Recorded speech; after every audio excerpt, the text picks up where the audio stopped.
നമസ്കാരം. ഞാൻ doctor Geetha, Thiruvananthapuram Shri Gokulam medical കോളേജിലെ ഫോറൻസിക് മെഡിസിൻ വിഭാഗത്തിൽ പ്രൊഫസറായി ജോലി ചെയ്യുന്നു. കഴിഞ്ഞ ദിവസം ചെയ്ത ഒരു വീഡിയോയുടെ തുടർച്ചയായിട്ടാണ് ഇത് ചെയ്യുന്നത്. പോസ്റ്റ്മോർട്ടം പരിശോധന കഴിഞ്ഞുള്ള റിപ്പോർട്ട് ബന്ധുക്കൾക്ക് എങ്ങനെയാണ് ലഭ്യമാകുന്നത് എന്നുള്ളതിനെ പറ്റിയാണ് ഇന്നത്തെ വീഡിയോ.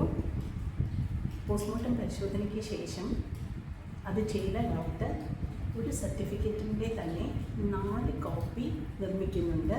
അതിൽ ആദ്യത്തേത് കോടതിക്ക് അയക്കുകയും രണ്ടാമത്തേത് അന്വേഷണ ഉദ്യോഗസ്ഥന് അയക്കുകയും ചെയ്യുന്നു. മൂന്നാമത്തെ കോപ്പി അതേ ബന്ധുവിന്, അതായത് ഏറ്റവും അടുത്ത ഒരു ബന്ധുവിന് അവകാശപ്പെട്ടതാണ്. ഇതറിയാതെ പലപ്പോഴും ബന്ധുക്കൾ പോലീസ് സ്റ്റേഷനിൽ പോയിട്ട് അവിടെ പോലീസിന് അയച്ചു കൊടുക്കുന്ന കോപ്പിയുടെ ഫോട്ടോസ്റ്റാറ്റ് എടുത്ത് ഉപയോഗിക്കുകയാണ് ചെയ്യുന്നത്. അത് അവർക്ക് തന്നെ അവകാശപ്പെട്ട ഒറിജിനൽ ആ ഡിപ്പാർട്ട്മെൻറ്റിൽ നിന്ന് തന്നെ ലഭിക്കും എന്നുള്ളത്, എങ്ങനെയാണ് അത് ലഭിക്കുന്നതെന്നുള്ളതിൻ്റെ നടപടിക്രമം എന്താണെന്നും ഞാൻ പറയാം. അതിനു മുമ്പായി പോസ്റ്റ്മോർട്ടം സർട്ടിഫിക്കറ്റിൽ എന്തൊക്കെയാണ് ഉൾക്കൊള്ളിച്ചിരിക്കുന്നതെന്നുള്ളതും പോസ്റ്റ്മോർട്ടം പരിശോധനയിലെ റിപ്പോർട്ടിൻ്റെ ഉപയോഗം എന്തൊക്കെയാണെന്നുള്ളതും പറയാം.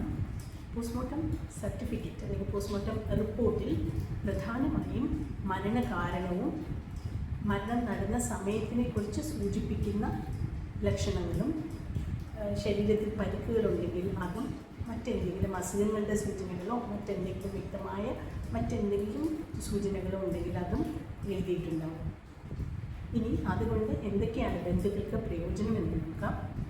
സാധാരണയായി അവർക്ക് ഏതെങ്കിലും ബാങ്കിൽ നിന്നും മരിച്ച ആളുടെ അക്കൗണ്ടുമായി ബന്ധപ്പെട്ട് എന്തെങ്കിലും ചെയ്യുന്നതിനോ, അല്ലെങ്കിൽ അനന്തരാവകാശ സർട്ടിഫിക്കറ്റിൻ്റെ ആവശ്യത്തിനോ, ഇൻഷുറൻസിൽ നിന്നും തുക ലഭിക്കുന്നതിനോ, അല്ലെങ്കിൽ മറ്റെന്തെങ്കിലും ആനുകൂല്യങ്ങൾ സർക്കാരിൽ നിന്നോ മറ്റോ ലഭിക്കുന്നതിനോ ഒക്കെ ഈ സർട്ടിഫിക്കറ്റ് ആവശ്യമായി വരാറുണ്ട്.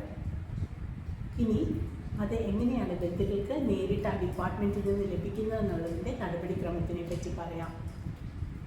ആ പരിശോധന നടന്ന ഡിപ്പാർട്ട്മെൻറ്റിൽ നിന്ന് തന്നെ വളരെ ലളിതമായി പൂരിപ്പിക്കാവുന്ന ഒരു ഫോം അവർക്ക് ലഭിക്കുന്നതാണ്. അത് വാങ്ങി ആ മരിച്ച ആളുടെ ഏറ്റവും അടുത്ത ബന്ധു, അതായത് അച്ഛൻ, അമ്മ, മകൻ, മകൾ, സഹോദരൻ, സഹോദരി എന്നിവരാണ്, ഭാര്യ, ഭർത്താവ്, ഇവരെയാണ് ഏറ്റവും അടുത്ത ബന്ധുക്കൾ എന്ന് പറയുന്നത്. ഇവരാരും ഇല്ലെങ്കിൽ തൊട്ടടുത്ത ബന്ധു ആരാണ് എന്നുള്ളത് പോലീസ് സാക്ഷ്യപ്പെടുത്തി തരുന്നതനുസരിച്ച് അവർക്കാണ് ഇത് ലഭ്യമാക്കുന്നത്. ആ അപേക്ഷ വാങ്ങി ആ അപേക്ഷകൻ അത് പൂരിപ്പിച്ച ശേഷം അത് ആ പോലീസ് സ്റ്റേഷനിൽ കൊടുക്കുമ്പോൾ ഈ അപേക്ഷകന് ആ സർട്ടിഫിക്കറ്റ് കൊടുക്കുന്നതിൽ ഒബ്ജക്ഷൻ ഇല്ല എന്നുള്ളത് പോലീസ് സാക്ഷ്യപ്പെടുത്തി കൊടുക്കും. അത് കൊണ്ടുവന്ന് ഡിപ്പാർട്ട്മെൻറ്റിൽ കൊടുക്കുമ്പോൾ ആ അപേക്ഷകന് നേരിട്ട് ആ സർട്ടിഫിക്കറ്റ് കൈമാറുകയാണ് ചെയ്യുന്നത്.